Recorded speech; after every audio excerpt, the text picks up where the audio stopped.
காட்டி கொடுப்பார்.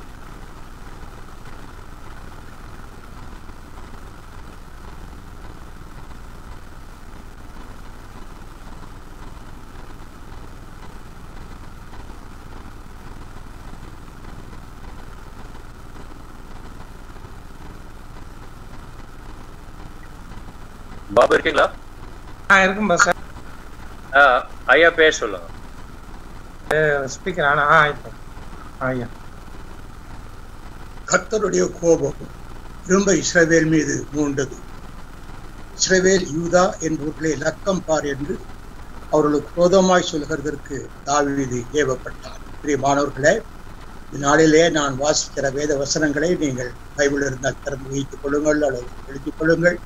இப்பாடு உங்களுக்கு தியானிப்பதற்கு பிரயோஜனமாக இருக்கும். 2 சாமுவேல் 24ஆம் அதிகாரத்தின் முதல் வசனம் அப்படி சொல்லுகிறது. கர்த்தருடைய கோபம் திரும்ப இஸ்ரவேல் மீது மூண்டது. இஸ்ரவேல் தொகை பார்க்க தாவீது ராஜா ஏவப்பட்டார் என்று வாசிக்கிறோம். அவனுடைய சேனாதிபதியும் இராணுவ தலைவனும் அது வேண்டாம் என்று சொல்லி பார்த்தும் தாவீது அரசன் கேட்கவில்லை. ஆகவே அவர்கள் இருவரும் 9 மாதமும் 20 நாள் வசனம் 9 மாதமும் 20 நாளும் ஆன பிற்பாடு திரும்ப வந்து அவர்கள் எண்ணிக்கையை சொன்னார். ஆனால் அந்த எண்ணிக்கையை சொன்ன பிற்பாடு 10ஆம் வசனத்தை வாசிப்போம். விதமாய் ஜனங்களை எண்ணின பின்பு ராஜாவின் இருதயம் அவனை வாதித்தது. அப்பொழுது தாவீது கர்த்தரை நோக்கி, நான் இப்படி செய்ததினாலே பெரிய பாவம் செய்தேன். இப்போது ஆண்டவரே, ஒரு அடியானின் அக்கிரமத்தை நீக்கிவிடும், நான் மகா புத்தீனமாய் செய்தேன் என்று சொன்னார். தாவீது காலமே எழுந்திருந்த போது தாவீதுடைய ஞானதிருஷ்டிக்காரனாகிய பாத் என்பவன் வந்து அவர் ஒரு காரியத்தை சொன்னார். இதோ உங்களுக்கு ஒரு காரியத்தை வைக்கிறேன். 12ஆம் வசனம். அவர்களில் ஒரு காரியத்தை தெரிந்து அதை நான் உங்களுக்கு செய்வேன் என்று கர்த்தர் உரைக்கிறார் என்று சொல் என்று கர்த்தர் சொன்னார். அப்படியே தாவீதிடத்தில் வந்தவரை நோக்கி, உங்களுடைய தேசத்திலே 7 வருஷம்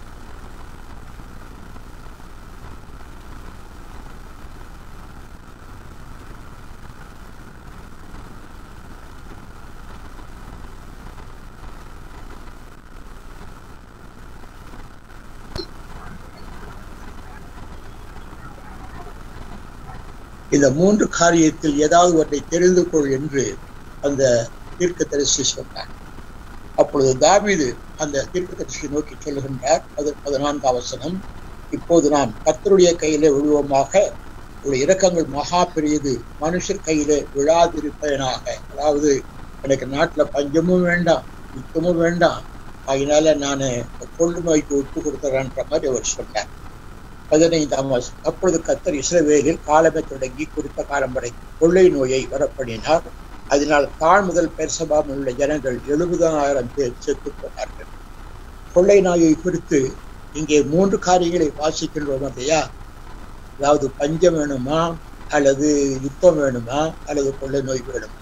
இந்த 3 காரியங்களையும் நீங்கள் வேதாகமத்தை படித்து பார்க்கணும். பழைய ஏற்பாட்டில் அநேக இடங்களிலே பஞ்சம், கொள்ளை நோய், யுத்தம் வராத இடமே கிடையாது. தீர்க்கதரிசனங்களில் எல்லாம் அந்த வார்த்தையை நாம் பார்க்கலாம். அப்பொழுது தாவீது மிகவும் கஷ்டத்தோடு இருந்தார். ஆகவே ஜனத்தை பாதிக்கிற தூதரை தாவீது கண்டான். அவனை கர்த்தரும் கண்டு, நான் தான் பாவம் செய்தேன். தாவீது சொல்லுகிறான் ஆண்டவரிடத்தில், நான் தான் பாவம் செய்தேன், நான் தான் அக்கிரமம் பண்ணினேன். இந்த ஆடுகள் என்ன செய்தது? உங்களுடைய கைக்கும் எனக்கு என் தகப்பன் வீட்டுக்கு விரோதமாக இருப்பதாக என்று விண்ணப்பம் பண்ணினான். ஆகவே அவருடைய வாதை நிறுத்தப்பட்டது என்பதை 25ஆம் வசனத்தில் வாசிக்கிறார். அதுக்கு முன்பு அந்த வாதை நிற்பதற்கு ஒரு பலிபீடம் கட்டும்படியாக அந்த தூதன் தாவீதிடத்திலே சொன்னார். அந்த பலிபீடத்தை கட்டு, தாவீது கர்த்தருக்கு ஒரு பலிபீடத்தை கட்டி சர்வாங்க தகன பலிகளையும் சமாதான பலிகளையும் செலுத்தினார். அப்பொழுது கர்த்தர் தேசத்துக்காக செய்யப்பட்ட வேண்டுதலை கேட்டருளினார். இஸ்ரவேல் மேல் இருந்த அந்த வாதை நிறுத்தப்பட்டது என்பதை பார்க்கிறோம். பிரியமானவர்களே, வாதை நிறுத்தப்படுவதற்கு கர்த்தர் ஒரு பலிபீடத்தை கட்ட சொன்னார். அந்த பலிபீடத்துல பழைய ஏற்பாட்டு காலத்து புஸ்தகத்துல லேவியராகமம் படித்தீர்களானால் 1வது அதிகாரம் சர்வாங்க தகன பலியை குறித்தும் 2வது அதிகாரம் சமாதான பலியை குறித்தும் தெளிவாக சொல்லுகிறது. தாவீது என்ன செய்தார்? சர்வாங்க தகன பலியும் சமாதான பலியும் அவர் செலுத்தினான் என்பதை பார்க்கிறோம். சர்வாங்க தகன பலி என்றால் சர்வ அங்கமும், நமது உடம்பில் இருக்கிற சர்வ அங்கமும் பலி செலுத்தி தகனிக்கப்பட வேண்டும்.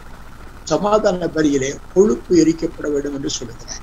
ஏனென்று சொன்னால் அநேக பாவங்கள் உண்டாவதற்கு காரணமே மனுஷனுடைய கொழுப்பு தன்மைதான். கொழுப்பு ஏறி போச்சா என்று கேட்பாங்க. ஏதாவது கொழுப்பு ஏறி போச்சா? இந்த கொழுப்பு அதிகமா இருக்கிறதுனால கர்த்தர் தன்னுடைய பலியிலே அந்த கொழுப்பை எரித்து விடும்படியாக சொன்னார். இப்படி பாவங்கள் பெருகும் பொழுதெல்லாம் கர்த்தர் நியாயத்தீர்ப்பு செய்தார் என்பதை நாம் பார்க்கின்றோம். உதாரணமாக நீங்கள் ஆதியாகமம் 6ஆம் அதிகாரத்தில் பார்க்கிறீர்கள். ஆனால் மனுஷனுடைய பாவம் அக்கிரமம் பூமியிலே பெருகினது என்பதை கர்த்தர் கண்டார் என்று வாசிக்கின்றோம். ஆதியாகமம் 6ஆம் அதிகாரம் 5ஆம் வசனம். மனுஷனுடைய அக்கிரமம் பூமியிலே பெருகினது என்றும் அவன் இருதயத்தின் நினைவுகள் தோற்றமெல்லாம் நித்தமும் பொல்லாததே என்றும் கர்த்தர் கண்டு தான் பூமியிலே மனுஷனை உண்டாக்குறதற்காக மனஸ்தாபப்பட்டார், வருத்தப்பட்டார், துக்கப்பட்டார் என்று வாசிக்கிறோம். ஏன்னா இந்த மனுஷனை உண்டாக்கணுமோ, பிரசாத மிருகங்கள் பறவைகள் ஊரும் பிராணிகளோடு விட்டுருக்கலாமே என்று கூட யோசித்து பார்த்திருப்பார் நினைக்கிறார். அவர் மிகவும் மனஸ்தாபப்பட்டார். அதுக்கப்புறம் சொல்கிறது பூமியானது 11ஆம் வசனம். பூமியானது தேவனுக்கு முன்பாக சீர்கெட்டதாயிருந்தது, பூமி கொடுமையினால் நிறைந்திருந்தது.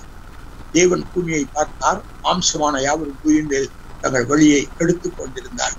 அதனாலே பூமி அவர்களாலே கொடுமையினால் நிறைந்திருந்ததை பார்த்து ஆண்டவராக தேவன் சொன்னார், நான் இந்த ஜனங்களை பொறுத்துக் கொள்ள மாட்டேன். ஆகவே நான் இந்த உலகத்தை, நான் உண்டாக்கின உலகத்தை ஒருத்தர் இல்லாதபடிக்கு அழிக்கப் போகிறேன் என்று சொன்னார். நோவாவுக்கு மாத்திரம் கர்த்தருடைய கண்களிலே தயவு கிடைத்தது என்பதை பார்க்கிறோம். பாவம் பெருத்துக் போவதெல்லாம் கர்த்தர் கோபப்படுகிறார். அதாவது கீழ்ப்படியாதவர்கள் மேல் கோபம் உண்டாவது இயற்கை. ஒரு சட்டத்துக்கு கீழ்ப்படியவில்லை என்றால் அரசாங்கத்துக்கு கோபம் வரும், அது தண்டனை கிடைக்கும். ஒரு பையன் கீழ்ப்படியலைன்னா டீச்சர் அடிப்பாங்க. தகப்பன் சொன்னதை கேட்கிறானா அவனை வீட்டை விட்டு வெளியே போடானே, எனக்கு மகனே இல்லை என்று சொல்லுவாங்க. கோபம் வருவது, தேவ கோபம் வருவதற்கு, தேவ ஆக்கினை மக்கள் மேல் வருவதற்கு ஒரு காரணம் தேவன் விரும்பாத பாவம். அந்த பாவத்தை செய்யும் பொழுதெல்லாம் இப்படிப்பட்ட காரியங்கள் உண்டாகும். இயேசு கிறிஸ்துவும் இந்த உலகத்தில வந்த போது மனிதனுடைய உள்ளத்திலே என்னென்ன பாவங்கள் எல்லாம் இருக்கிறது என்பதை பட்டியலிட்டு காட்டியிருக்கிறார். மார்க் எழுதின சுவிசேஷம் 7ஆம் அதிகாரத்தின் 21ஆம் வசனத்தை பாருங்கள். மனுஷனுடைய இருதயத்துக்குள்ளிருந்து 21ஆம் வசனம். மனுஷனுடைய இருதயத்துக்குள்ளிருந்து பொல்லாத சிந்தனைகளும் விபச்சாரங்களும் வேசித்தனங்களும் கொலை பாதகங்களும் களவுகளும் பொருளாசைகளும் துஷ்டத்தனங்களும் கபடும் காம விகாரமும் வன்கண்ணும் தூஷணமும் பெருமையும் மதிகேடும் புறப்பட்டு வரும். எல்லாங்கனவளாக இவைகள் எல்லாம் உள்ளத்திலிருந்து புறப்பட்டு மனுஷனை தீட்டுப்படுத்தும் என்று தெளிவாக சொல்லப்பட்டிருக்கிறது. அதே போல நீங்கள் இன்னும் கவனிப்பீர்களானால் இந்த பாவங்களை குறித்து தேவனுடைய வார்த்தையில நிறைய பட்டியலிட்ட மாதிரி ஏராளமான காரியங்களை குறிப்பிடுகிறார். உங்களுக்கு நான் அதை சுட்டி காட்ட வேண்டும், அதை நீங்கள் தனியாக எடுத்து தியானம் பண்ணுங்கள். 1 கொரிந்தியர் 6ஆம் அதிகாரத்திலே 9ஆம் வசனம் 10ஆம் வசனம் பாருங்கள். வேசி மார்க்கத்தாரும் விக்கிரகாராதனைக்காரரும் விபச்சாரக்காரரும் சுயப்புணர்ச்சிக்காரரும் ஆண் புணர்ச்சிக்காரரும் திருடரும் பொருளாசைக்காரரும் வெறியரும் உதாசீனரும் கொள்ளைக்காரரும் தேவனுடைய ராஜ்யத்தை சுதந்திரிப்பதில் என்று அவன் கத்தரை சொல்கிறார். இப்படிப்பட்ட பாவங்களை எல்லாம் இன்றைக்கு பலகாரம் சாப்பிடுவது போல மக்கள் சாப்பிட்டுக் கொண்டிருக்கிறார். அது மட்டுமல்ல, இன்னும் சொல்வனால் 1 ராஜாக்கள் 11ஆம் அதிகாரத்திலே சாலமோன் ஒரு நல்ல ராஜா, ஞானி, அறிவுள்ளவன், சிறந்த ராஜா. ஆனால் அவன் என்ன செய்தான்? தேவன் விலைக்கின பொல்லாத கலக்க வேண்டாம் என்று இஸ்ரவேலுக்கு கட்டளையிட்டிருந்தார். ஆனால் சாலமோனோ எந்த ராஜ்யத்துக்கு போனாலும் அங்கு ஒரு பெண்ணை கல்யாணம் செய்து கொண்டு வருவார். இப்படிப்பட்ட மனைவிகள் 700 பேரும் வைப்பாட்டிமார்கள் 300 பேரும் இருந்ததாக வேதம் சொல்கிறது. 1000 மனைவிகள் அவனுக்கு இருந்தார்கள். இவர்களெல்லாம் சாலமோனுடைய இருதயத்தை கரையப்படினார்கள். அவனும் கடைசியில விக்கிரக ஆராதனைக்காரன் மாறினபடியினாலே சாலமோனுடைய ராஜ்யத்தை மட்டுப்படுத்தி அதை அவனுடைய சந்ததிக்கு கொடுத்தார். சாலமோன் காலத்திலே கர்த்தர் கோபப்பட்டு அழிக்கவில்லை, ஆனால் உன் பிள்ளைகள் கையிலே கேட்பேன் என்று சொன்னார். இப்படி ஒன்றாய் பார்த்து கொண்டிருக்கும் போது தேவனுக்கு ஏன் கோபம் வருகிறது என்று நாம் சற்று சிந்தித்து பார்க்க வேண்டும். பழி வாங்குதல் எனக்குரியது, நானே பதில் செய்வேன் என்று கர்த்தர் சொல்லுகிறார். என்று பழைய ஏற்பாட்டையும் புதிய ஏற்பாட்டையும் சொல்லுகிறார். பழி வாங்குதல் எனக்குரியது. ஒரு மனுஷன் தவறு செய்தால் அதை பழி வாங்குறது மனிதன் அல்ல. மனிதனால் பழி வாங்கி பிரயோஜனம் இல்லை. ஆனால் தேவன் பழி வாங்கும் போது ஜனங்கள் பயப்படுவார்கள். இன்னும் சொல்லப்போனால் இந்த வேத புஸ்தகத்திலே நீங்கள் 1 கொரிந்தியர் 10ஆம் அதிகாரத்தை நீங்கள் எடுத்துக் கொள்ளுங்கள். அந்த 1 கொரிந்தியர் 10ஆம் அதிகாரத்துல நீங்கள் எல்லாரும் எகிப்து தேசத்திலிருந்து எப்படி கடத்தி கொண்டு வரப்பட்டீர்கள் என்று அங்கே முதலாவது 5 வசனங்களிலே பார்க்கிறோம். 5ஆம் வசனம் சொல்லுகிறது, அப்படி இருந்தும் தேவன் எகிப்திலிருந்து அவர்களை மீட்டுக் கொண்டு வந்திருந்தும் அவர்களில் அதிகமான பேரிடத்தில், அதாவது மீட்கப்பட்ட இடத்திலே தேவன் பிரியமாயிருந்ததில்லை. ஆகவே அவர்கள் வனாந்தரத்திலே அழிக்கப்பட்டார்கள் என்பதை பார்க்கின்றோம். ஏனென்றால் அவர்கள் இச்சித்தது போல நாமும் பொல்லாங்கானவர்களை இச்சியாதபடிக்கு இவைகள் நமக்கு திருஷ்டாந்தங்களாக இருக்கிறது, அடையாளங்களாக இருக்கிறது என்று சொல்கிறார். ஜனங்கள் என்ன செய்தார்களாம்? புசிக்கவும் குடிக்கவும் உட்கார்ந்து விளையாட எழுந்திருக்கிறார்கள் என்று எழுதியிருக்கிறபடி அவர்கள் சிலர் விக்கிரகாராதனைக்காரர் ஆனது போல நீங்களும் ஆகாதிருங்கள். புசிப்பு குடிப்பு இன்றைக்கு மனிதனுடைய விக்கிரகமாக இருக்கிறது. அவன் சாமியே என்று கும்பிடும்போது வெகு காலம் மதுவிலக்கு இருந்த இந்த தமிழ்நாட்டிலே ஒரு முறை மதுவை கொண்டு வந்தார்கள். அப்பொழுது நான் பஸ்ல பிரயாணம் பண்ணி கொண்டிருப்பது ஒவ்வொரு கிராமத்திலும் பக்கத்திலே கிராமத்தில் பந்தல் போட்டு அதில் கல்லுப்பானை சாராயப்பானை வச்சு அதுக்கு மாலையெல்லாம் போட்டு வைத்திருந்தார். இப்படி அவங்களுடைய தெய்வமாக அந்த கல்லு சாராயமும் மாறிவிட்டது. அது இல்லை நாங்கள் பிழைக்கவே மாட்டோம் என்பது போல இன்றைக்கு இருக்கிறது. அப்ப புசிக்கவும் குடிக்கவும் உட்கார்ந்து விளையாட என்னென்னமோ விளையாட்டுக்களை விளையாண்டு கொண்டிருக்கிறார். சிலர் வேசித்தனம் பண்ணி ஒரே நாளில் 23,000 பேர் விழுந்து போனார்கள். அதுபோல நாமும் வேசித்தனம் பண்ணாதிருக்குமாக. அவர்கள் சிலர் கிறிஸ்துவை பரீட்சை பார்த்து பாம்புகளால் அழிக்கப்பட்டார்கள். அதுபோல் நாமும் கிறிஸ்துவை பரீட்சை பாராதிருப்போமாக. அவர்கள் சிலர் முறுமுறுத்து சங்காரக்காரர்கள் அழிக்கப்பட்டார்கள். அதுபோல நீங்களும் முறுமுறுக்காதிருங்கள். அதாவது தேவனுக்கு பிடிக்காத சில காரியங்களை இங்கே நாம வாசிக்கின்றோம். இவர்களெல்லாம் திருஷ்டாந்தங்களாக அவர்களுக்கு சம்பவித்தது. உலகத்தின் முடிவு காலத்தில் நமக்கு எச்சரிப்புண்டாகும்படி எழுதப்பட்டும் இருக்கிறது என்று வேதம் தெளிவாக சொல்லுகிறது. இப்படி இருக்க தன்னை நிற்கிறவன் என்று எண்ணுகிறவன் எவனும் விழாதபடிக்கு எச்சரிக்கையாயிருக்கிறவன் என்பதை பார்க்கின்றோம். அது மட்டுமல்ல, கொலேசியர்களை நிருபத்திலே 3ஆம் அதிகாரத்தில் நீங்கள் திருப்பிக் கொள்ளுங்கள். கொலேசியர் 3ஆம் அதிகாரத்திலே அங்கு சில பாவங்களை பட்டியலை பார்க்கின்றோம். அந்த பாவ பட்டியலை பார்க்கும்போது அவர் என்ன சொல்கின்றார்? மனுஷனுடைய வாழ்க்கையில அவனுக்கு என்னென்ன இருக்கிறது என்பதை தெளிவுபடுத்துகிறார். அநேகருடைய உள்ளங்கள் இன்னைக்கு எப்படி இருக்கிறது என்பதை நீங்கள் இதில் விளங்கிக் கொள்ளலாம். 3ஆம் அதிகாரம் 5ஆம் வசனம். விபச்சாரம், அசுத்தம், மோகம், துர்யிச்சை, விக்கிரகாராதனையான பொருளாசை ஆகியவைகளை பூமியில் உண்டு பண்ணுகிற உங்கள் அவயவங்களை அழித்துக் கொடுங்கள். இவைகளின் பொருட்டே கீழ்ப்படியாமையின் பிள்ளைகள் மேல் தேவ கோபம் உண்டாகும். இதனால் இப்படிப்பட்ட காரியங்களை மனுஷன் செய்கிறபடினாலே தேவ கோபம் மனுப்புத்திரன் மேல் ஏற்படுகிறது. இப்பொழுது கோபமும் மூர்க்கமும் பொறாமையும் உங்கள் வாயில் பிறக்கலாக தூஷணமும் பம்பு வார்த்தைகளுமாக இவைகளெல்லாம் விட்டு விடுங்கள். ஒருவருக்கொருவர் பொய் சொல்லாதிருங்கள். பழைய மனுஷனும் செய்தியும் கலைந்து போட்டு விடுங்கள். கிரேக்கன் என்றும் இல்லை, யூதன் என்றும் இல்லை, விருத்த சேதனம் என்றவன் இல்லை, இல்லாதவன் என்றும் இல்லை, புற ஜாதியான் என்றும் இல்லை, புற தேசத்தார் இல்லை, அடிமை என்று சுயாதீனம் எல்லாம் ஒன்று என்று சொல்கிறார். ஆனால் இன்னைக்கு நாம் பாகுபாடுபடுத்தி பார்க்கிறோம். பலவிதமான வித்தியாசங்கள், ஜாதி வித்தியாசங்கள், மத வித்தியாசங்கள் இவரெல்லாம் பெருத்து போய் விட்டதுனாலே தேவ கோபம் மனிதர் மேல் இறங்க ஆரம்பிக்கிறது. இன்னும் சொல்லப்போனால் இப்படிப்பட்ட கொடிய பாவங்களை குறித்து இன்னொரு பட்டியல் சொல்லப்பட்டிருக்கிறது. 2 தீமோத்தேயுவின் புஸ்தகம் 3ஆம் அதிகாரம் முதலிலிருந்து முதல் 5 வசனங்களை நான் படிக்கிறேன். இதில் எத்தனை பாவங்கள் சொல்லப்பட்டது என்பதை நீங்கள் நோட் பண்ணி வைத்துக் கொள்ளுங்கள். கடைசி கால நாட்களில் கொடிய காலங்கள் வரும் என்று அறிவாயாக. எப்படி எனில் மனுஷர்கள் தற்பிரியராயும் பணப்பிரியராயும் வீம்புக்காரராயும் அகந்தை உள்ளவர்களாயும் தூஷிக்கிறவர்களாயும் தாய் தகப்பன்மார்க்கு அடங்காதவர்களாயும் கீழ்ப்படியாதவர்களாய் தண்டி எறிதல் இல்லாதவர்களாயும் பரிசுத்தம் இல்லாதவர்களாயும் சுவாப அன்பு இல்லாதவர்களாயும் இணங்காதவர்களாயும் அவதூறு செய்கிறவர்களாயும் இச்சை அடக்கம் இல்லாதவர்களாயும் கொடுமை உள்ளவர்களாயும் நல்லொரு பகைக்கிறவர்களாயும் துரோகிகளாயும் துணிகரம் உள்ளவர்களாயும் விரும்புள்ளவர்களாயும் தேவப்பிரியராயிராமல் சுகபோக பிரியராயும் தேவ பக்தியின் வேஷத்தை தரித்து அதன் பலனை மறுதளிக்கிறவர்களாக இருப்பார்கள். இப்படிப்பட்டவர்களை விட்டு விலகு என்று கட்டளை பெற்றிருக்கிறார். இப்படிப்பட்ட வாசித்த பாவங்கள் எல்லாம் இந்த நாட்டில் ஏராளம் காணப்படுகிறதை நாம் பார்க்கலாம். அப்போ பாவம் அதிகமாக போது தேவ கோபாக்கினை ஜனங்கள் மீது கண்டிப்பாக உண்டாகும் என்பதை மறந்துவிடக்கூடாது. சில பேர் கஷ்டம் வந்தா சொல்லுவாங்க, என்ன பாவம் செஞ்சனும் எனக்கு இப்படி எல்லாம் நேருதுன்னு சொல்லுவாங்க. அப்போ ஒவ்வொருவரும் போவாங்க. கிராம மக்கள் கூட சொல்லுவாங்க, என்ன பாவம் செஞ்சனும் எனக்கு பிள்ளை சேர்த்து போச்சு என்று சொல்லுவாங்க. சில நேரத்தில் தேவ கோபம் நம்மில் எந்த வகையாக நேரிடுகிறது என்பதை பார்க்கும். இப்பொழுது உலகம் முழுதும் பாவம் பெருத்து போய்விட்டது. நான் வாசித்த இந்த பாவங்களில் 3/4 பாவங்கள் உலகம் முழுவதிலும் பெரிய பெரிய கண்டங்களில் இருக்கிறது.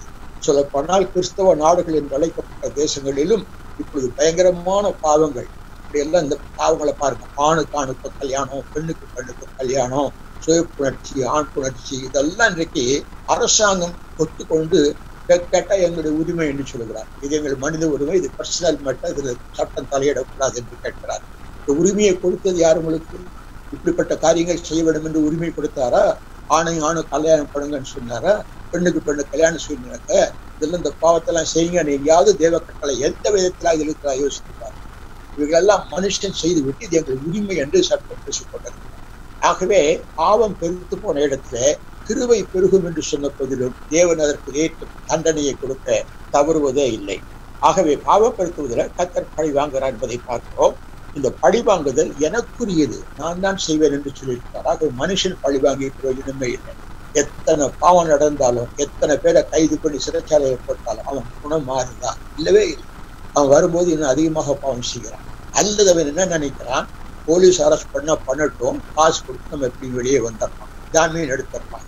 இப்படி பல சட்டங்களிலே பல ஓட்டைகள் இருக்க அப்படின்னாலே மனுஷன் துணிகரமாக பாவம் செய்கிறான். வேதத்துல ஒரு வசனம் உண்டு, மனுஷனுக்குரிய பாவங்களுக்கு ஏற்ற தண்டனை உடனுக்குடன் நடவாதபடியினால் மனுஷனுடைய உள்ளம் பாவம் செய்ய துணிகரம் கொண்டிருக்கிறது என்று பிரசங்கின் புத்தகத்தில் வாசிக்கிறோம். அருமையானவர்களே, பாவம் பெருத்த இடத்துல சமாதானம் இருக்காது. அதனால்தான் சமாதான பலியை செய்திருக்கிறார்.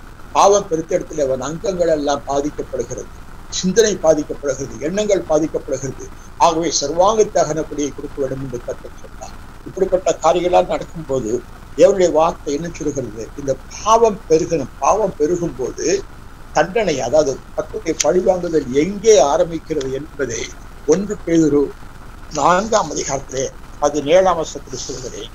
நியாய தீர்ப்பு தேவனுடைய வீட்டிலே துவங்கும் காலமாயிருக்கிறது. முந்தி நம்மிடத்தில் அது துவக்கினால் தேவனுடைய விசேஷத்துக்கு கீழ்ப்படியாக முடிவு என்னமாயிருக்கும்? நீதிமானே ரட்சிக்கப்படுவது அரிதானால் பக்தி இல்லாதவன் பாவியும் எங்கே நிற்பான்? ஆகையால் தேவனுடைய சித்தத்தின்படி பாடு அனுபவிக்கிறவர்கள் நன்மை செய்கிறவர்களாக தங்கள் ஆத்மாக்களை உண்மையில சிருஷ்டிகர்த்தாவாக அவருக்கு ஒப்புக் கொடுங்கள் என்று சொல்லப்பட்டிருக்கிறது. ஆகவே இன்றைக்கு அநேக கிறிஸ்தவ நாடுகள் பாதிக்கப்படுகிறதை பார்க்கின்றோம். அப்படிப்பட்ட இடங்களெல்லாம் இந்த பாவங்கள் பெருத்து போய் அதை அவங்களுடைய சுய அதிகாரம், அது எங்களுடைய விருப்பம் என்று சொல்லி சமாளித்துக் கொண்டிருக்கிறார். ஆகவேதான் தேவன் தாவீதுக்கு ஒரு பலிபீடத்தை கட்டினார். அந்த பலிபீடத்துல நம்மை கொண்டு போய் வைக்கும் ஒரு நல்ல பாட்டு உண்டு, பலிபீடத்தில் என்னை பரனே படைக்கிறேனே இந்த வேளை என்று ஒரு தேவனுடைய கர்த்தருடைய பிள்ளை நல்ல பாட்டு ஒன்று எழுதினாங்க. அதே போல கிறிஸ்துவ கீர்த்தனைகள் ஒரு பாட்டு உண்டு, நீதியின் ஆயுதமாம் அவயவங்கள் நேர்ந்து விட்டேன் உனக்கு, யோதி பரிசுத்தர் வாழும் ஆலயமாக சொந்தமாய் தந்தேன் என் சரீரத்தை என்று பாடல். இதே போல அநேக சித்தர் பாடல்களும் கூட நமது உள்ளந்தான் கோயில், உடம்புதான் ஆலயம், ஆண்டவர் மனிதனுக்குள்ளே தான் இருக்கிறார், இறைவனை மனிதனுக்குள்ளே என்னுடைய புன்சிலிப்புள்ள இறைவனை காணலாம் என்றெல்லாம் தத்துவம் பேசுகிறார்கள். ஆனால் ஒருவராகிலும் தன்னுடைய சரீரம் தேவனுடைய ஆலயம் என்று எண்ணி பார்த்தால் பாவம் பக்கத்திலே வருமா என்பது என்னுடைய கேள்வி. இன்னைக்கு ஒரு ஆலயத்துக்குள் போகிறோம், அவர்களுக்கு ஆலயங்கள் உண்டு. அந்த ஆலயத்துக்கு போகும்போது பக்தி வினயமாக போகிறோம், குளித்து விட்டு போகிறோம், செருப்பை வெளியில கலட்டி விட்டு போகிறோம். ஆனால் உள்ளத்தில் எத்தனை அசுத்தமான எண்ணங்கள், சரீரத்தில் எத்தனை விதமான பாவக்கிரியைகள், இவையெல்லாம் அந்த ஆலயத்துக்குள் இருக்க நீங்கள் அனுமதிப்பீர்களா? ஒருவன் ஆலயத்துக்களை சென்று புகைப்பிடிக்க முடியுமா, குடிக்க முடியுமா, வெறிக்க முடியுமா, விபச்சாரம் செய்ய முடியுமா? இதெல்லாம் செய்யறதுக்கு இடம் கொடுக்கிறது இல்லையே. ஆனால் மனுஷன் கைகளினாலே கட்டப்பட்ட கோவிலிலே தேவன் வாசமுடுகிறது இல்லை என்று வேதம் சொல்லுகிறது. அப்படியானால் என்னுடைய சரீரம் தேவனுடைய ஆலயமானால் என் சரீரத்துக்குள்ள இத்தனை பாவங்கள் இருக்கும்போது ஆண்டவருக்கு சிருஷ்டிகர்த்தாவுக்கு, நம்மை உண்டாக்கினவருக்கு, தம்முடைய சாயலை கொடுத்தவருக்கு, நமக்குள் தமது ஆவியை கொடுத்தவருக்கு, இவ்வளவு ஆத்மாக மாற்றவருக்கு எவ்வளவு கோபம் உண்டால்? ஆகவேதான் தண்டனை என்ற பிரம்பினால் அவர்களை தண்டிக்க ஆரம்பிக்கிறார். இந்த தண்டனை வரும்பொழுது நாம் செய்ய வேண்டியது என்ன? 2 பலிகளை பற்றி சொன்னேன் உங்களுக்கு. அப்படி நம்மை பலி செலுத்தத்தக்கதாக கர்த்தருடைய சமூகத்தில் கொடுக்கும். அப்ப தேவனுடைய சமூகத்திலே ஆண்டவர் என்ன செய்கின்றார் என்று சொன்னால், பலிபீடத்திலே நம்மை படைக்கும் பொழுது அது எப்படிப்பட்ட பலியா இருக்கு? நாம போய் இப்ப மிருகத்தெல்லாம் பலி செலுத்த முடியாது. ஏனால் கர்த்தர் மிருக பலியை விரும்பவில்லை என்பதை ஏசாயா புத்தகம் சொல்லுகிறது. உங்கள் பலிகளின் திறன் எனக்கு என்ன திருக்கு, இவையெல்லாம் எனக்கு அருவரும் பயன் சொல்லுகிறார். ஏசாயா 52ஆம் அதிகாரத்தில் சொல்லுகிறார், 50ஆம் அதிகாரத்தில் சொல்லுகிறார். கர்த்தருக்கு சர்வாங்க தகவலை பிரியமில்லை என்று கண்ட போது, இதோ நான் போய் ஒரு பலியை நான் நடத்துகிறேன், நானே போய் என் ஜனங்களுக்காக நானே போகிறேன் என்று தேவன் மாம்சத்தில் வெளிப்பட்ட வரலாற்றை நாம் பார்க்கிறோம். தேவன் பரிகாரம் செய்கிறார். இப்பொழுது ஏதாவது ஒரு கஷ்டம் வந்துருச்சுனாக்க ஆலயத்துக்கு போகிறோம், அப்ப அங்க என்ன சொல்லுவாங்க, ஒரு பரிகாரம் பண்ணிட்டா போகுது. அப்ப பரிகாரம் என்று சொன்னது என்ன, எனக்கு பதிலாக ஒரு செயல், நான் செய்த பாவத்துக்கு பதிலாக ஒரு செயலை செய்து விட்டால் என் பாவம் நீங்கும் என்று நினைக்கிறார்கள். ஆகினால பரிகாரம் நடந்துகிட்டே இருக்குது, பாவம் தொடர்ந்துகிட்டே இருக்கு. இப்படிப்பட்ட நிலைமையிலே மனிதன் அதற்கு காரணம் என்ன, அவன் தன் மாம்சத்தினுடைய இச்சைகளை அவன் பெருக்கவில்லை. இந்த உலகத்துல கண்களின் இச்சை, மாம்சத்தின் இச்சை, ஜீவனத்தின் இந்த மூன்றும் உலகத்தால் உண்டானவைகள், இந்த தேவனால் உண்டானது அல்ல என்று 1 யோவான் 2ஆம் அதிகாரத்தில் வாசிக்கிறோம். இவைகளெல்லாம் பிசாசு உண்டு பண்ணினார். பிசாசுக்குத்தான் நாம் செவி கொடுப்போமே தவிர தேவனுடைய வார்த்தைக்கு செவி கொடுக்க மறுக்கிறோம். கடவுளையும் வணங்குகிற அதே கையினாலே புகைப்பிடிக்கிறோம், சாராயம் குடிக்கிறோம், விபச்சாரங்களை செய்கிறோம். இதெல்லாம் நம்ம பார்க்கிறோம். அப்ப தேவனுடைய வாழ்க்கையிலே ஒரு கோபம் ஏன் உண்டாகிறது, தேவ கோபம் ஏன் ஏற்படுகிறது என்று சொன்னால், இப்பொழுது இருக்கக்கூடிய நிலைமையில நாம் சற்று பார்ப்போமானால், உலகத்தில் பலவிதமான சமயங்களிலே இப்படிப்பட்ட தன்மைகள் நடந்து கொண்டுதான் இருக்கிறது. எத்தனையோ வியாதிகள், புள்ள நோய்கள் வந்தது. இந்த புள்ள நோய்கள்லாம் எண்ணி பார்த்தால் மலேரியா அந்த காலத்துல சர்வ சாதாரணமாக இருந்தது, அதை கட்டுப்படுத்தி விட்டார். மலேரியா இப்ப அதிகமாக பார்க்க முடிகிறது இல்லை. பிளேக் வந்தது, எலிகள் மூலமாக பிளேக் வந்தது, அதை கட்டுப்படுத்தினார்கள். அம்மை நோய் வந்தது, அதை கட்டுப்படுத்தினார்கள். 2 கால்கள் வராமல் போற பாலியோமைலிட்டிஸ் என்ற வார்த்தை வந்தது, அதுக்கு சொட்டு மருந்து போட்டு கண்ட்ரோல் பண்ணாங்க. கால்ரா வந்தது, அதை கண்ட்ரோல் பண்ணாங்க. இதெல்லாம் பண்ணாங்க. கடைசியில கேன்சர் வந்தது. கேன்சருக்கு மருந்து கண்டுபிடிக்கிற கீமோதெரப்பி அதுக்கு என்னமோ செய்தாலும் அவங்க மரணம் அடைகிறது அந்த கேன்சர் தான் மரணம். அது ஒரு கொலை நோயை நினைக்க நினைத்தார். இப்பொழுது கொலை நோயை பார்த்தோம்னா இந்த வைரஸ் என்று சொல்லக்கூடிய இந்த கொரோனா என்ற வியாதியை பார்த்து உலகமே நடுங்கி கொண்டிருக்கிறது. காரணம் என்ன, உலகம் முழுவதிலும் உள்ள மக்கள் அவரவர்கள் தங்கள் தெய்வ நிலையிலே, தங்கள் பக்தி நிலையிலே இருந்து கொண்டே பாவத்தையும் செய்கிறபடியினாலே தேவனுக்கு கோபம் ஏற்படுகிறது. ஆகவேதான் தேவன் இன்றைக்கு நமக்கு இப்படிப்பட்ட வாதைகளை கொடுத்திருக்கிறார். வாதைகள் நிறுத்தப்பட பலி செலுத்த வேண்டும். எப்படி பலி செலுத்தலாம், நம்முடைய வாழ்க்கை தரத்தை சற்று மாற்றிக்கொள்ள வேண்டும் என்று சொன்னால், முதலாவது சுகாதாரம். அநேக நேரத்தில் நாம் சுகாதாரத்தை கடைபிடிப்பதில்லை. சரியா பல் விளக்கிறது இல்லை, சரியா கை கால் கழுவுறது இல்லை, சரியா குளிக்கிறது இல்லை. இதெல்லாம் உடம்புக்கு ஆபத்து. டாக்டர் இப்ப என்ன சொல்றாங்க, கொரோனா வியாதி வராம இருக்கிறதுக்கு 10 நிமிஷத்துக்கு ஒரு கை கழுவுனா சோப்பு மடமடன்னு வியாபாரம் ஆகுது. அந்த ஆன்டிசெப்டிக் எல்லாம் வாங்கி கையில தேய்ச்சிக்கிறாங்க. ரொம்ப ஒழுங்கா கீழ்படிஞ்சு கையை கழுவி விட்டுருக்காங்க, வீட்டுக்கு துடைக்கிறாங்க, மாப்பு போடுறாங்க. வேலைக்காரங்க செய்யறதெல்லாம் இன்னைக்கு மனுஷன் செய்து கொடுத்துருக்கிறான். தெருவை சுத்தப்படுத்துறாங்க. அந்த காலத்துல தெருக்கூட்டவங்க அலட்சியமா இருப்பாங்க. இப்ப தெருக்கூட்டு கூப்பிட்டு அவங்களுக்கு முன்னால பாத பூஜை பண்ணி அவனை கும்பிடுறாங்க. காரணம் என்ன, அந்த தெருக்கூட்டவனை நான் என்னை விட பெட்டர்ன்னு நினைச்சுட்டு அவனை சாமியா கும்பிடுறான். அவன் இல்லைனாக்க முடியுமா, இப்போ அந்த வேலையை வேற யாராவது செய்ய முடியுமா? கக்கூஸ் கலவர இதெல்லாம் நீங்க யோசிச்சு பாருங்க. செப்டிக் டேங்க்குள்ள இறங்கும் போது அந்த உள்ள இருக்கக்கூடிய துர்நாற்றத்தினால அநேக சுத்து போறாங்க. இந்த வேலையை மனிதன் செய்ய முடியாது. அவர்களெல்லாம் கீழ்த்தரமாக நினைத்துக்கிட்டு இன்னைக்கு பாத பூஜை செய்து கொண்டிருக்கிறோம். இது ஒரு சமத்துவத்துக்கு எல்லாரும் ஒன்றுன்ற காமிக்கு ஒரு அடையாளமாக வச்சிருக்கிறேன். அதே போல இந்த கொரோனா நோய் ஒரு விளங்காத புதிர். இதை குறித்து மனுஷன் எங்கேயும் ஆராய்ச்சி பண்ணுகிறான். இது என்னன்னே கண்டுபிடிக்க முடியல என்று சொல்கிறான். அறிவாளிகள், சயின்டிஸ்ட், பேத்தாலஜிஸ்ட் என்னென்னமோ பண்ணி பார்க்குறாங்க. அந்த வைரஸை கண்டுபிடிக்கிறதுக்கு அந்த வைரஸை அழிக்கிறது தெரியாம போச்சு. அதை கண்டுபிடிச்சவங்க நாட்டை தாக்குது, மற்றவங்களுக்கு உலகம் முழுவதும் பரவி இருக்கிறது.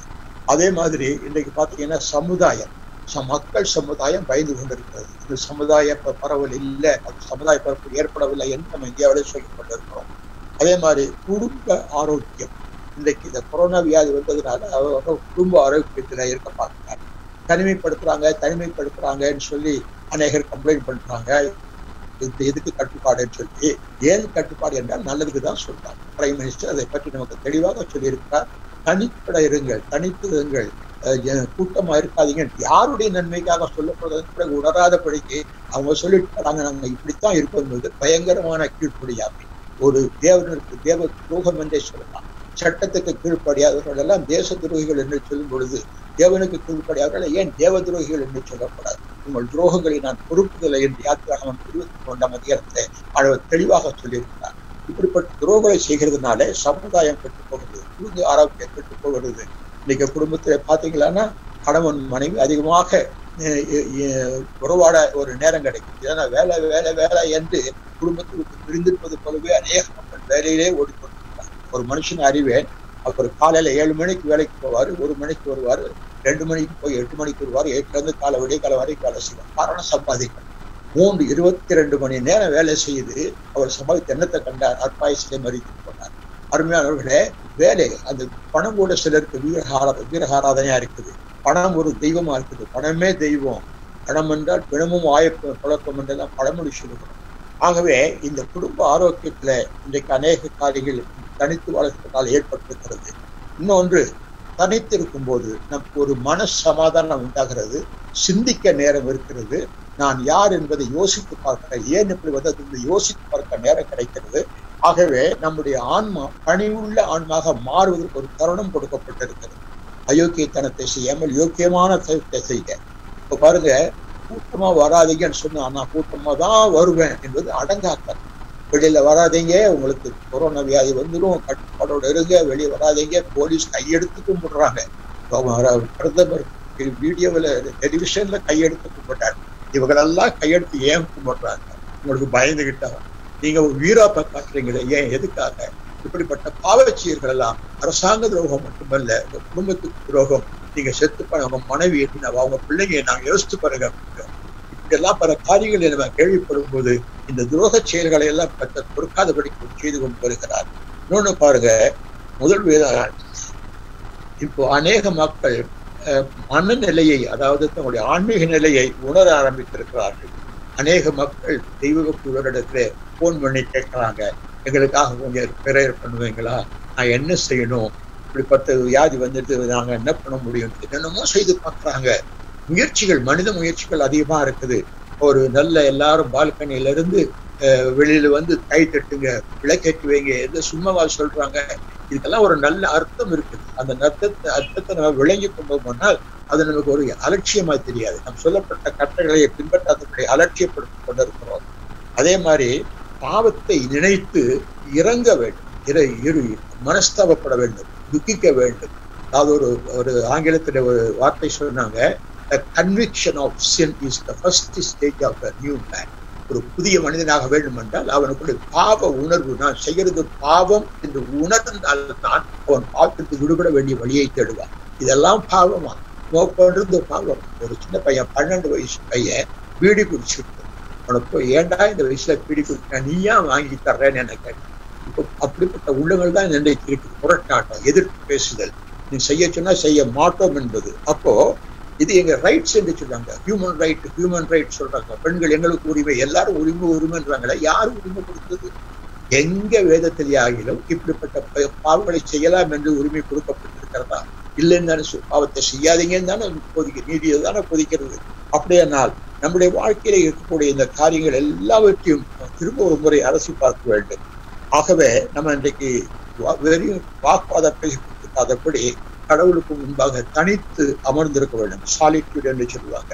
கடவுளின் சத்தத்தை கேட்கிறவர்களை கடவுள் கேட்கிறார், கடவுளின் சத்தத்தை கேட்கிறவர்களை கடவுள் கேட்கிறார். இப்ப நான் ஏதாவது ஒரு காரியத்தை கடவுள்கிட்ட கேட்டனாக்க அவர் எனக்கு சொல்றார். எப்படி சொல்றாரு? தன் வேதத்தின் மூலமாக சொல்லுகிறார். அந்த வேதத்தை தியானிக்கிற மனுஷன், இரவும் பகலும் தியானிக்க மனுஷன் பாக்கியவான், அவன் செய்வதெல்லாம் வாய்க்கும் என்று சொல்லுகிறார். ஆனால் வேதத்தை தியானிக்காத மனுஷன், கடவுள் இல்லை என்று சொல்லி துணிகரமான பாவங்களை செய்கிறான். அவன் செய்யறதெல்லாம் வாய்க்கல, அது அவன் மனிதனுடைய வாழ்க்கைக்கு முடிவா இருக்கு. ஆகவேதான் துன்மார்க்கர் கேட்ட மதுபான வெறி கொள்ளாமல், இதை மதுபான வெறியினாலே எத்தனை குடும்பங்கள் சீரழிந்து போகிறது, எத்தனை மனைவிமார்கள் தற்கொலை செய்து கொள்கிறார்கள், எத்தனை மனைவிமார்கள் குடிக்கிற கணவனை கொண்டு கொடுக்கிறார்கள். இதெல்லாம் நம்ம டிவி நியூஸ்ல எல்லாம் பார்க்கிறோமே. இதெல்லாம் பார்த்து என்றைக்காவது மனம் திரும்பி இருக்கிறோம்.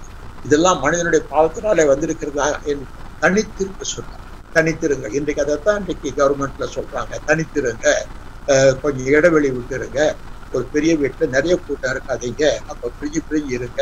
இந்த தனித்திருப்பது எதற்காக? ஆலோசிக்க, சிந்தனை செய்ய, கடவுளுடன் நெருங்க, அவருடைய கிருபைகளை உணர, பாவங்களை உணர, இவெல்லாம் நமக்கு தனித்திருப்பதால் ஏற்படக்கூடிய பலாபலன்.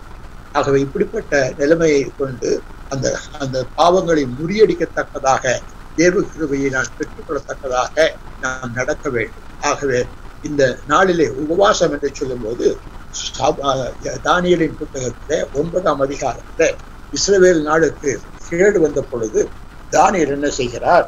நான் உபவாசம் பண்ணி ரட்டிலும் சாம்பரிலும் உட்கார்ந்து தேவனாகிய ஆண்டவரை ஜெபத்தினால விண்ணப்ப கடிகளாலும் தேட என் முகத்தை அவருக்கு நேராக்கி நான் தேவனாகிய கர்த்தரை நோக்கி ஜெபம் பண்ணி பாவ அறிக்கை செய்து, ஆண்டவரே உங்கள் அன்பு கூர்ந்து உங்களுடைய கற்பனைகளை கைக்கொள்வதற்கு உடன்படிக்கையும் கிருபையும் சாக்கர மகத்துவம் பயங்கரமான தேவனே, நாங்கள் பாவம் செய்து அக்கிரமக்காரராயிருந்து உருமாத்தமாய் நடந்து கலகம் பண்ணி உங்களுடைய கற்பனைகளை உங்களுடைய நியாயங்களை விட்டு அகன்று கூடும்.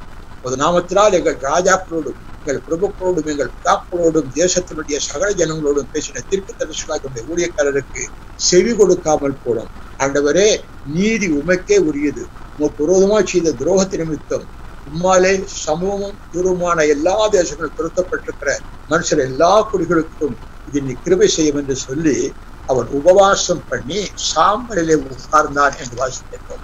அதனுடைய ஜபத்தின் முடிவுரை சொல்கிறார், ஆண்டவரே கேளும், ஆண்டவரே மன்னியும், ஆண்டவரே கவனியும், என் தேவனே உம்முடைய நிமித்தமாக அதை தாமதியாமல் செய்யும், உங்களுடைய நகரத்துக்கும் உங்களுடைய ஜனத்துக்கும் உங்களுடைய நாமம் தரிக்கப்பட்டிருக்கிறதே என்று சொல்லி ஜெபம் பண்ணி என் பாவத்தையும் ஜனமாக இஸ்ரவேலின் பாவத்தையும் அறிக்கையிட்டு என்னுடைய பரிசுத்த பர்வதத்துக்காக நான் விண்ணப்பம் பண்ணியதை என் தேவனாகிய கர்த்தருக்கு முன்பாக செலுத்திக் கொண்டிருந்தேன். எப்படிப்பட்ட ஒரு நல்ல மனிதன், தேவ மனிதன் தன்னை முற்றிலுமாக ஆராய்ந்து தன்னை மட்டுமல்ல தன்னை சேர்ந்த மக்களையும் கண்டு அவன் உபவாசம் பண்ணான். பாவங்களை ஒரு பரிசுத்தவன். தானியேல் தான் பழைய ஏற்பாட்டு புஸ்தகத்தில் தானியேலும் யோசுவாவும் தான் குற்றம் சாட்டப்பட முடியாதவர்கள். அப்படிப்பட்ட பரிசுத்தமாய் வாழ்ந்த மனுஷன் நான் பாவம் பண்ணி என்று சொல்லி அறிக்கை செய்யறானே, என்ன பாவம், நான் என்ன பாவத்தை செய்தேன் என்று கேட்கிறாங்க. அவங்க செய்யறதே பாவம் தான், அப்படி பேசுறதே பாவம் தான். அப்ப தேவனுடைய சமூகத்துல இன்றைக்கு இப்படிப்பட்ட காரியங்கள் சாம்பலிலே உட்கார வேண்டும். அப்படி நம்ம சாம்பல்ல ஏன் சாம்பல்ல உட்கார வேண்டும் என்றால், சாம்பல் மனம் திரும்புதலுக்கு அடையாளமாக வேதத்திலே சொல்லப்பட்டிருக்கிறது. லூக்கா சுவிசேஷம் 10ஆம் அதிகாரம் 13ஆம் வசனத்துல வாசிக்கிறோம், கோரேசின் பட்டணமே உனக்கு ஐயோ, பெத்சைதா பட்டணமே உனக்கு ஐயோ, உங்களில் செய்யப்பட்ட பலத்த செய்கைகள் தீர்விலும் சீதனுடன் செய்யப்பட்டிருந்தால் அப்பொழுதே ரட்டுடுத்தி சாம்பலில் உட்கார்ந்து மனம் திரும்பி இருப்பார்களே என்று சொல்லுகிறார். சாம்பலில் உட்கார்வது பூரண மனம் திரும்புதலை நமக்கு கொடுக்கிறது. இரண்டாவது, சாம்பல் பாவ மன்னிப்பின் அடையாளம் என்பதை எண்ணாகமம் 19ஆம் அதிகாரம் 2, 5, 9 ஆகிய வசனங்களும் எபிரேயர் 9ஆம் அதிகாரத்தில் 13, 14 வசனம் சொல்லுகிறது. சிவப்பான கடாரியை கொண்டு வா, அதன் தோல், இறைச்சி, ரத்தம், சாணி எல்லாவற்றையும் எரித்து சாம்பலாக்கு, இதனால் சாம்பல் பாவத்தை போக்கும் என்று சொல்லப்பட்டிருக்கிறது. காளை வெள்ளாட்டு வாய்வுகளின் ரத்தமும் தீட்டுப்பட்டவர் மேல் தெளிக்கப்பட்ட கடாரியின் சாம்பலும் சரீர சுத்தி உண்டாகும்படி பரிசுத்தப்படுத்துமானால் நித்திய ஆவியினாலே தம்மை தாமே பழுதற்ற பலியாக தேவனுக்கு ஒப்புக் கொடுத்த கிறிஸ்துடைய ரத்தம் எவ்வளவு அதிகமாக செலுத்தும் என்று சொல்லப்பட்டிருக்கிறது. சுயம் என்னில் சாம்பலாய் மாற சுத்தாவியே அனல் மூட்டும், ஜெயம் பெற்று மாம்சம் மாய தேவா அருள் செய்கிறீர் என்று ஒரு அடியாள் பாடினாங்க. சுயம் என்னில் சாம்பலாய் மாற. குட் ஃப்ரைடே அன்னைக்கு சில சபைகள்ல பார்த்தீங்கன்னா சுய வெறுப்பு காணிக்கணும் ஒரு பழையத்தை துப்பிட்டு வருவோம், ஒரு சின்ன டப்பாவில் தூக்கிட்டு.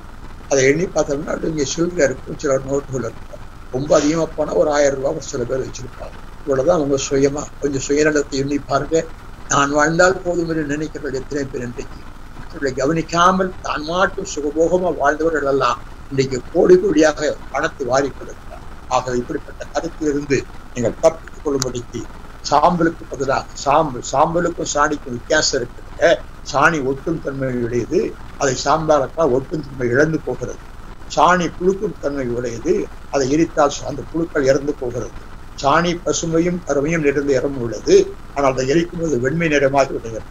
சாணி நாட்டம் அடிக்கிறது, ஆனால் சாம்பல் வாசனை அடிக்கிறது. இத்தனை வித்தியாசத்தை பார்த்தால்தான் சாம்பல் ஒரு மனுஷனுக்கு தேவையானது. தேவனுடைய வசனத்துல வாசிக்கிறோம், உங்கள் சரீரங்களை பரிசுத்தமும் தேவனுக்கு பிரியமான ஜீவபலியாக ஒப்புக் கொடுக்க வேண்டும் என்று தேவனுடைய இரக்கங்களை உங்களை வேண்டிக் கொள்கிறேன். இதுவே நீங்கள் செய்ய தகுந்த புத்தி உள்ள ஆராதனை என்று வேதம் தெளிவாக சொல்கிறது. நாளிலே உபவாசம் செய்கிறேன் என்று சொல்லி பட்டினி இருப்பதல்ல உபவாசம். உபவாசம் என்று சொல்வது எது உபவாசம் அல்ல என்பது பட்டினி கிடப்பதும் வயிற்றை சுருங்க கட்டுவதும் உபவாசமா என்று ஏசாயாவின் தேவனே கேட்டு, இது நான் விரும்புகிற உபவாசம் அல்லவே. இளைவர்களுக்கு உதவி செய்யுங்கள், அனாதைகளை வீட்டில் சேர்த்துக் கொள்ளுங்கள், அவர்களுக்கு திருமணம் செய்யுங்கள், அவங்களுக்கு சாப்பாடு கொடுங்க சொல்லி இதெல்லாம் இன்றைக்கு தானா வாலண்டியர் செய்யற காரணம் என்ன? பயம், மரண பயம். இந்த கொரோனா போகணுமோனா அப்படி எல்லாம் நம்ம செஞ்சா ஒரு புண்ணியம் கிடைக்குமா என்று பார்க்கிறோம். எனக்கு ஒரு நல்ல வியாபாரி தெரியும், வருஷத்துக்கு ஒரு தடவை 1000 பேருக்கு சோறு போட்டேன். ஒரு நாள் அவரை கேட்டேன், என்ன வியாபாரம் தவறாம போடுறீங்களே ஏன்னு கேட்டேன். நான் வியாபாரத்துல என்னென்னமோ தப்பு பண்றேன் சார், எல்லாம் என்னை திட்டிட்டு இருப்பாங்க, அநியாயமா நான் சொல்லி அதனால ஒரு 1000 பேருக்கு சோறு போகும்போது நல்ல மனுஷன் சாப்பாடு போட்டான்னு வாழ்த்துவாங்களே, அதுக்காக தான் செய்யறேன். அப்போ எதுக்கு தர்மம் செய்யறான்? தர்மம் தலை காப்போம்னா நம்ம தலையே கேட்காது, அந்த சாகரவன் தலையே காப்போம். ஐயா சாகர பட்னியா இருக்கிற தர்மம் கொடுக்கணும், தர்மம் கொடுக்கணும். அந்த தர்மம் அவன் தலையே காப்போம். நம்ம நினைக்கிறோம் நம்ம தர்மம் போனா நம்ம தலை காக்க இல்லை. சகோதரியே தெளிவு பெறும். நாட்களிலே என்னுடைய வார்த்தையின்படியாக நடக்கத்தக்கதாக நமக்கு சகலவற்றையும் ஆராய்ந்து பார்த்து தேவனுக்கு பிரியமானவைகளை செய்யத்தக்கதாக நமது சரீரங்களை சர்வ அங்கங்களையும்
சொன்ன காரியங்கள் யாவற்றையும் நீங்கள் கேள்விப்பட்டீர்கள். வசனங்களை கொடுத்திருக்கிறேன், உட்கார்ந்து தியானம் பண்ணுங்கள். பாவம் செய்கிற ஆத்மா சாகும் என்று வேதம் சொல்லுகிறது.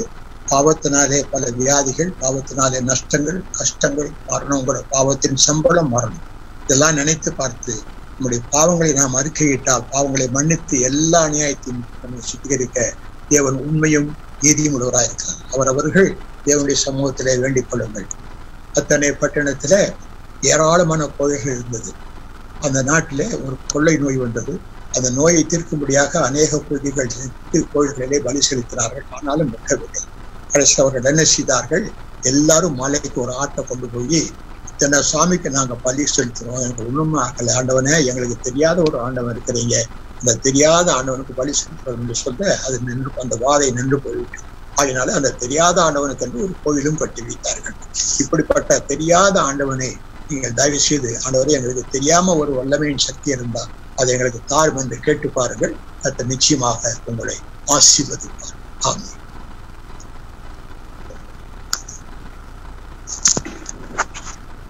தேவன் தாமே இந்த வார்த்தையை ஆசீர்வதிப்பாராக. இந்த காலவேளையிலும் நாமே தாழ்த்தி, ஆண்டவரே சுயம் என்னில் சாம்பலாய் மாற, என் வாழ்க்கையில இருதயத்துல ஒரு சுத்த ஆவியை நீர் ஊற்றும் ஆண்டவரே. நாங்கள் ஜெயம் பெற்று எங்கள் மாமிசம் சாக தேவ ஆவியினால் எங்களை நிரப்பும் என்று சொல்லி நாமே தாழ்த்தி நம்ம ஒப்பு கொடுப்போமாக. விசேஷமாக ஒரு 2-3 காரியத்துக்காக நாம ஜெபிக்க கடமைப்பட்டிருக்கிறோம். நம்முடைய தேசத்திற்காக நாம ஜெபிப்போமாக. நம்ம தேசம் ரட்சிக்கப்படணும். நம்ம அநேக நாட்களாக இதற்காக நம்ம ஜெபித்து வருகிறோம். ஆகவே தேவன் தாமே ஒரு நல்ல ஒரு பெரிய எழுப்புதல், ஒரு உயிர் மீட்பு கர்த்தர் இந்த தேசத்துல அந்த கடைசி நாட்டில் கொடுக்கும்படியாகவும் இதற்காக நம்ம ஜெபிப்போம். இந்த உபாச ஜெபத்துல அந்த 3 கூட்டங்களுக்காக ஜெபித்து நாம இந்த கூட்டத்தை முடிப்போமாக. முதலாவது இந்த காரியத்துக்காக ஜெபிக்க பாஸ்டர் ராஜா அவர்கள் ஜெபிக்கும்படி நான் கேட்டுக்கொள்கிறேன்.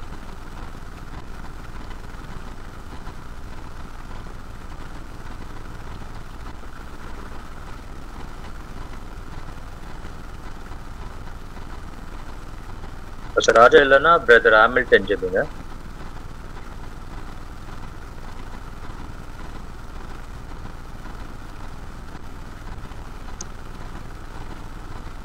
அனுபவிப்பேன்னு சொன்னார்.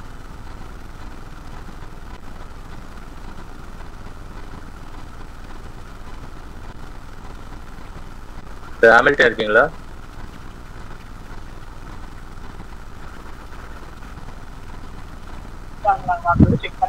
சரி. ஏதாவது வந்து அசோசியேட் வந்து ரிசைன் பண்றாங்கன்னா அவங்களோட நேம் இருக்கா? ராஜா இருக்கீங்களா?